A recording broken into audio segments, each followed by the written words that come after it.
and welcome to another season of Let's Get Real with Haja. Who would have thought I would have made it to season 2? But here we are, and I just can't wait to share this exciting journey with you all. Season 1 was a whirlwind of emotions filled with laughter, some tearjerkers, and all around good old fun. Season 2 digs deeper into the diaspora, and it's just get real. I can't wait to share this exciting journey with you all, so stay tuned. You definitely don't want to miss this.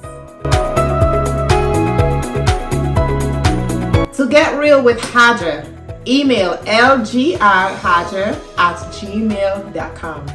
No story is too small to make a difference.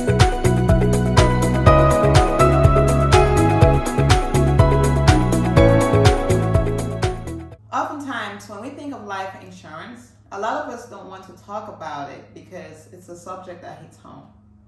Life insurance is confusing to all of us, especially when we know it's tied to money. Before I go any further, please hit the red subscribe button so that way when I upload anything new, you'll be the first person to know. Today, I have an expert that is going to be providing us with the importance of life insurance. Please help me in welcoming today's special guest, financial advisor, Mr.Mohamed Bah. Welcome to Let's Get Real with Haja. It's a pleasure having you here. So, Mr. Bah, who are you and what motivated you to study career in insurance? Thank you so much for inviting me at this platform. Like you said, my name is Mohamed Bah. I'm a resident of the DMV. And I've been in the financial services industry for a little over 10 years now. Wow, impressive. Yeah. So, and what got me into it was a neighbor of mine passed away in less than a year because they never had any form of life insurance. Oh my. His wife and kids lost their home. Oh no, that's tough. And when I found out, if they would have had something to hold them, at least that would have really helped their family stay in that home for a lot longer than that basically would have to keep their home. Right. Basically. Right. Yeah. Wow. I know you kind of touched on it a little bit, but why do we really need life insurance? Well, when people ask that question, I ask them a question back. I say, this is what I would normally say.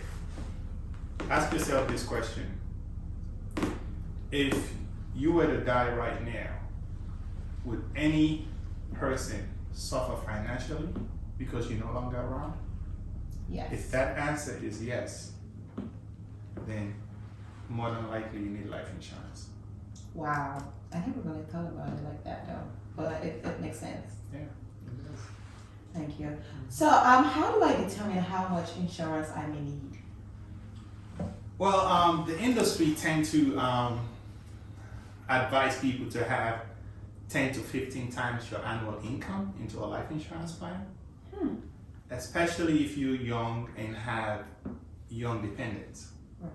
Because you want to make sure, God forbid, something happens to you, at least those younger ones have something. Your income is basically, it's like an income replacement. Ah, I see. Okay. Because people sometimes tend not to think that way. They just think, oh, well, life insurance is just when I die, money to bury me. But when you're dead and gone, what's next? That family still need a roof over their head. Right. Groceries, the kids still need to go to college. Right. Did you ever make all those arrangements prior to you passing? You know, and yeah, so those are the things that you want to have 10 to 15 times your income in a life insurance plan. If someone is making $50,000, what are we looking at? I would say, and like you say, that would be somewhere around $500,000, $500,000 to whatever you think is. You ask yourself this: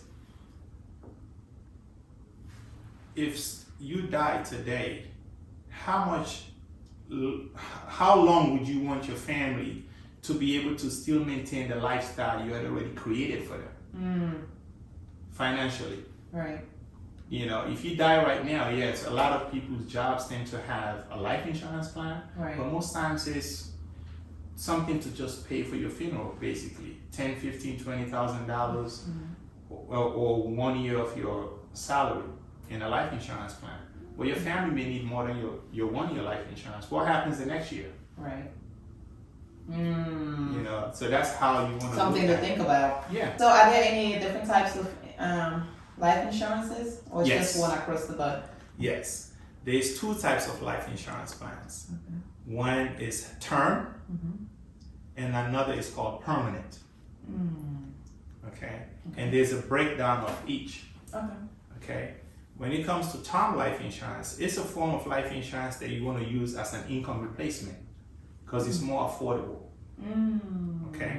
And you can, that's the one that we tend to say put 10, 15 times your income in a term life insurance because it's a lot cheaper and you can use it for different things. So let's say you to replace your income or pay the rent if you happen to pass away so your family won't have to worry about money. Or if you own a home, you use it as a mortgage protection plan. So most homes are 30-year fixed mortgages, right? Right. So you want to have a 30-year term life insurance in case you happen to pass away prior to you paying the house off. Now the family won't have to worry about where that money's going to come from to pay the house off if you happen to pass away. You know, so your family can still keep their home and continue living there. So that was the time. What about that permanent? The permanent life insurance is two types when it comes to permanent too. You have the old form called whole life. Whole life insurance, yes. And that will go with you just like the word itself, the whole life, or the entirety of your life, as long as you continue paying the monthly premium. Okay? There's another one within the permanent called universal life insurance. Even the universal is break down into two as well. It has universal life insurance, fixed universal, and you have the index universal. The universal has a little bit more flexibility. You can adjust your premiums depending life situations. You know, you can also use it to overfund your life insurance, where you can use it as a form of supplementing your retirement. Wow. Yeah, there's a whole lot more you can do with life insurance than just death benefit. Wow. Yeah. I didn't really know about that. For someone that thinks, right, that it's too expensive, what is the cheapest life insurance you can buy? Let's say, okay, I'm not able to afford, because it comes to cost, right? I'm not able to afford the permanent, right? What would be the cheapest? I would say start with the term life insurance plan, because that would be a lot more cheaper. I know you had said to multiply 50. Yeah, 50. You can do 10. They advise 10 to 15 times your income, but it's all about affordability. If you think, if someone runs you a coat and you happen to be 10, 15 times your income is a little bit too stiff for you based on your financial situation at that moment, you don't have to get 10 times your income. But I would say try to get at least 5 to 7 times your income. So at least if something happens to you, at least the family has 5 to 7 years to think about what to do instead of them rushing to say, oh, where are we going to get the mortgage payment for next month? Now his income is no longer coming. What determines the amount that you pay? It's your age, your health, and your gender. Yeah, women policies tend to be a lot more cheaper than men. And why is that? They say you guys take care of yourself better than we do health-wise, and you live longer than we do. True, So I can attest to that. You know, yeah. So women policies are a lot more cheaper. Okay. Yeah. So give me just like a price range, or let's just approximate. It doesn't have to be exact. Or just so if you have to throw a number out there. Well, people, let's say a 25-year-old can get up to, let's say, $500,000 for sometimes 15, 20, $30 a month. Oh wow, Yeah. that's not bad at all. If you're healthy, when the younger you are, the cheaper it is, because that's when you're a lot more healthier. Okay. Yeah. Okay. Okay. So that what determines it sometimes, like your age and your health. Those are the two key factors. So you recommended that it's better to have it at a younger age. Oh yeah, definitely. Because when you're younger, you have the advantage of locking it in for 20 years or 30 years. Wow. With that, so at a fixed rate? At a fixed rate, yes. Your premium would never jump. But you have to know this is for 20 years or 30 years. But when you're buying life insurance as well, you want to make sure it's not just, because every life insurance pays a death benefit. Right. Every life insurance pays a death benefit. But some comes with living benefits that you don't have to die to use. And what are they? If you be chronically ill, if you can't perform 2 out of your 6 daily living skills, you can access money out of your life insurance. If you become critically ill, you suffer a heart attack, stroke. We hear about those things happening all the time, right? Yeah. You can have that within your life insurance plan. You become terminally ill. Doctor has given you an expiry date. So then you may have money to try some form of other forms of medicine. You have money to try that. You can fly to another country just to see, hey, they may not treat this stuff here. I'm terminally ill here according to the doctors where I live. You may, hey, give it a shot. You may try to go to another country to say, hey, you can access that money and fly over there, give it a shot and see whether they'll be able to treat you over there. Wow. Yeah. I appreciate you shedding some light on that, because a lot of time when we think of that, life insurance, the first thing that comes to mind is death, right? And so you just stated that this could be a supplemental income. Yeah, you can use permanent life insurance as a way to supplement your income, where you can overfund. But it's not every life insurance. Like when it comes to term, which is the cheaper one, it's not every life insurance company comes with living benefits. So you got to make sure when someone, because sometimes people get a lot of mail at home saying, oh, get this life insurance, you can get half of, or sometimes you can hear it on the radio. You can get $1 million policy for $15, or this. You want to make sure it doesn't just pay death benefit. Those are the questions you want to ask. What are the living benefit that comes with our life insurance? Let me give you this example. I did a plan for someone in Virginia back in 2017. Okay. This guy was, he had a regular job, wasn't making much, so he was even doing Uber on the side. He was in his early 40s. He bought a home, him and his wife. Wife was still going to school, working part-time. So basically, he was the breadwinner of the family at that time. He suffered a stroke in 2019. Couldn't work for 11 months. What? He didn't die. But the plan I helped him get had living benefit. So the stroke is under the category of critical illness. Wow. So that life insurance plan helped him. Wow, and it takes the frustration out of him. I was Exactly. so worried that I can't provide for my family. Exactly. So oh my God. Yeah, that's what helped him that 11 months to lead the family to be able to continue. He said if he never had that plan, if he had any other form of life insurance that only paid death benefit, and he happened not to die, he would have lost his home. Yeah. Because when you miss a 2 or 3 mortgage payment, that's it. That's it. Foreclosure start kicking in. Yes. Yeah. So that's, you want to really be careful what kind of life, because everybody can sell you life insurance. Right. I was going to ask you, what are the red flags to look for when buying life insurance? It goes back to a life insurance that pays living benefits. That is key. Because what about if you, just like that guy I just mentioned, you got sick, but you didn't die. Yeah. But during that time when you were sick, you lost your income. You couldn't pay none of your bills, right. Whether it's your mortgage or your rent or your or utility bills or whatever it is, even groceries. What would happen to your family?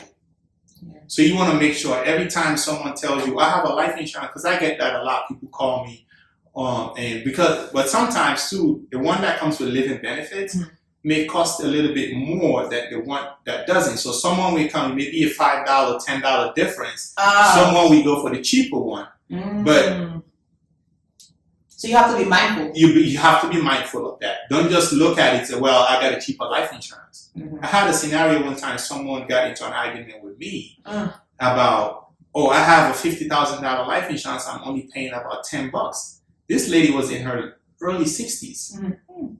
I was like, how long ago have you had that plan? Because if he was old when she was a lot younger, I can understand that. Okay, she got it when she was a lot younger. And so she would have locked it in. And she told me I only got it a couple of months ago. I said, ma'am, from what you're telling me, I strongly believe you have an accidental life insurance. And she looked at me like, I said, I know I speak with an accent, but you understood exactly what I said. She's like, what do you mean accidental life insurance? I said, that's another form of life insurance that only pay if you happen to die by accident. Oh, so that's why it's very important to know the differences. Types. Wow. Exactly. Yeah. And I was, it's like she lived in a senior living facility in DC. So I said, you have that plan. She's like, yeah. Let me ask you, sorry to interject. So if she were to die, say a natural death, she would not get, or her beneficiaries will not. Wouldn't get anything. Oh my God. Because she died by natural causes. So you wanna know. So don't just buy life insurance just because someone tells you this is what it is. Right. Ask those questions. What are the benefits that come with that life insurance? Is it just a death benefit? Or does it come with terminal illness? Most life insurance come with terminal illness riders anyway. When you're terminally ill, like 6 months, when the doctor is giving you less than 6 months to live. Some other insurance companies, their terminal illness rider, it will be a year out or 2 years out. You know, wherein it's not just 6 months to death. Even because sometimes people get diagnosed with stage 3 cancer that may live longer than a year before they pass away. So if you have that kind of a plan, you'll be able to access your life insurance to take care of other things while you're still around. But if you have a plan that only paid terminal illness 6 months or less before you die, you'll be short. Don't just buy life insurance like you go into the store to buy a loaf of bread. So that's why you have to go for someone who's very knowledgeable and read their fine prints. Yeah. And make sure you're getting what you deserve. What you deserve and what it is especially when it comes to the time, because it's a lot cheaper. Some companies it comes with benefit. I'm gonna go back and check on what I truly have. And what I offer people too, I do free reviews. Okay. If you say you have life insurance plan, okay, let me see what type you have. That's a nice if what you have is good, I'll tell you. You know, I mean, go ahead and stick with it. But you will also want to make sure different stages of your life will determine what amount of life insurance you need. If you have kids or people, you have a spouse or a partner, if you think if something happens to you will impact that person financially, and you make $50,000 and you only have a $50,000 life insurance or $100,000 life insurance, what is that gonna do for your family? They may hold on to something for like a year, but what happens after that year? So you can always we upgrade our phones all the time, correct? Right. When we started having cell phones, my first cell phone was in 1999. It was a flip phone. Now you don't see flip phones, correct? So look at it, and I have 5 different forms of life insurance. I always share that with people. The people just think, oh, I have life insurance and that's it. You have one $50,000 or $100,000 and that's it. But what would $100,000 do for you? Yeah, they'll be able to bury you and probably survive for a year. You just mentioned that you have 5 different types. Yeah. Can you just go over that?